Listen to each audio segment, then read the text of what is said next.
Il est étonnant de voir à quel point, dans le débat public, on semble surpris quand une victime ne s'écrase pas, quand une victime ne se contente pas de dire que personne n'aura sa haine ou que tout cela relève de la fatalité.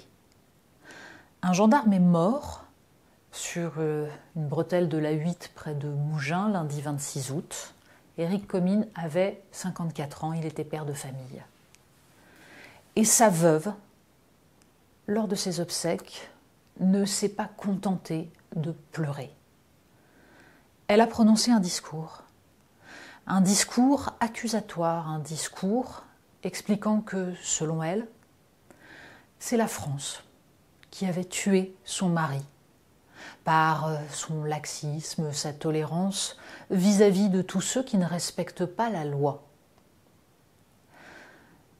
Éric Comines est mort à la suite d'un refus d'obtempérer de la part d'un automobiliste, un Cap-Verdien, certes en situation régulière, mais multirécidiviste, notamment d'infractions routières, mais pas seulement. Et la veuve d'Éric Comines se pose une question que nombre de Français se posent. Qu'est-ce que cet homme faisait sur le territoire français ? Il semble absolument ahurissant qu'après maintes et maintes drames, meurtres, faits divers, on continue en France à se poser la question: est-il légitime qu'un étranger soit présent sur le sol français alors qu'il a plusieurs fois enfreint la loi? Mais visiblement, dans le débat public, dans le milieu politico-médiatique, ce genre de question ne doit pas être posé.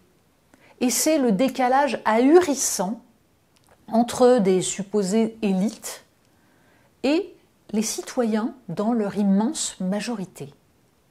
Alors pourquoi ce décalage ? Pourquoi est-ce qu'on continue à ne pas trouver normal qu'un étranger qui ne respecte pas les lois du pays qui l'accueille soit tout simplement expulsé ?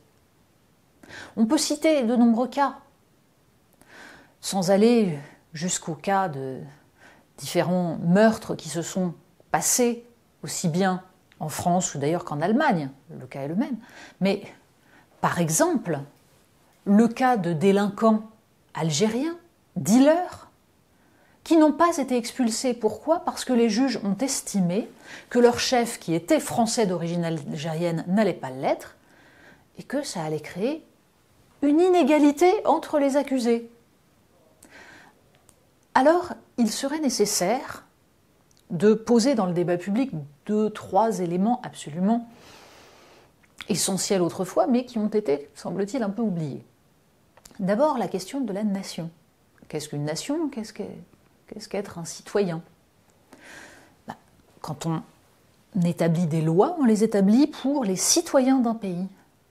Et on crée donc une différence entre ces citoyens et ceux qui ne le sont pas. À la fois des droits et des devoirs. Ça, c'est le premier point. Donc oui, il y a une différence dans le droit, et c'est le principe même de l'idée de nation et de l'idée donc d'état de droit, que d'établir une différence entre les citoyens et les non-citoyens. Et cette différence est légitime. Deuxième point, quand quelqu'un vient d'un autre pays et ne respecte pas les lois de ce pays, l'expulser n'est pas une double peine. Le fait même d'avoir imposé ce terme dans le débat public, et on se souvient que c'est bien Nicolas Sarkozy qui a aboli cette supposée double peine. Le fait même d'avoir imposé ce terme est déjà une lecture idéologique de la situation. Quelqu'un qui ne respecte pas les lois d'un pays qui l'accueille, n'a pas vocation à rester sur ce territoire. Alors après, on va se focaliser sur le reste, évidemment, et on voit déjà le débat médiatique s'agiter. Le reste, quel est-il ?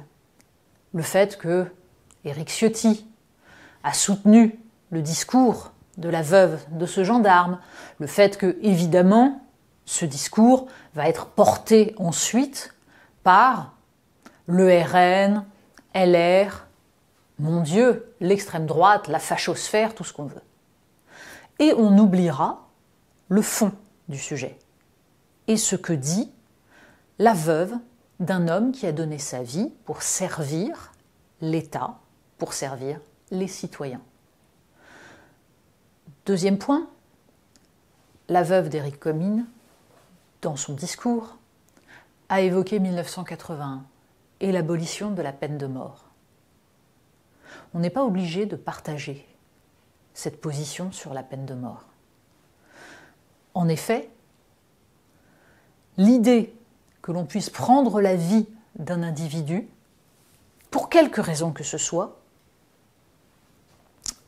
est une idée qu'on peut penser philosophiquement régressive. Nous avons choisi collectivement d'être un pays où l'État ne prend pas la vie de qui que ce soit, délinquant ou pas, criminel ou pas. Mais que ce débat ressurgisse aujourd'hui n'est qu'une conséquence. C'est une conséquence du fait que tout le reste a été oublié. C'est une conséquence du fait qu'il y a en effet une absence totale de volonté politique et de volonté de l'ensemble de l'appareil judiciaire de faire respecter la loi et de protéger ceux qui la respectent et la font respecter contre ceux qui l'enfreignent. Tant qu'on sera dans cette situation-là, on verra ressurgir les débats sur l'abolition de la peine de mort. Mais, comme il s'agit, une fois de plus dans le débat médiatique, de s'insurger du doigt quand il s'agit de regarder la Lune, alors on peut attendre longtemps avant que, véritablement, on assiste enfin à une prise de conscience.